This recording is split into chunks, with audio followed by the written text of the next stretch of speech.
Nakapanood ako ng isang video, gumawa siya ng uling gamit ang papel.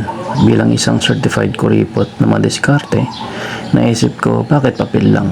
Ang dami namin karton dito. Lalo na ngayon, yung LPG parang gold na ang presyo.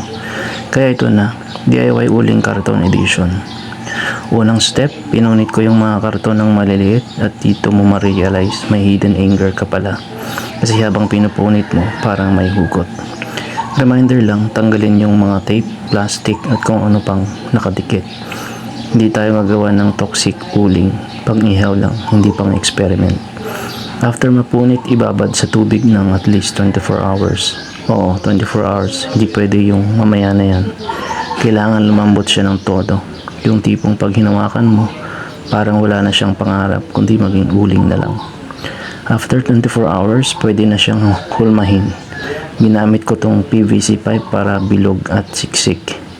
Siksikin mo ng maayos ha, yung tipong hindi kahit kapitbahay mong marites hindi kayang tibagin.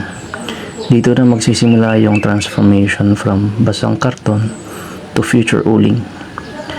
Next step, ibilad. 3 to 5 days depende sa panahon. Pag maaraw, swerte mo. Pag umulan, ayun, back to zero ka. Parang love life lang yan. Pinaghirapan mo na tapos biglang nawala. Siguraduhin mong tuyong-tuyo ha, hindi yung medyo basa pa, pero kaya na. Hindi pwede yan.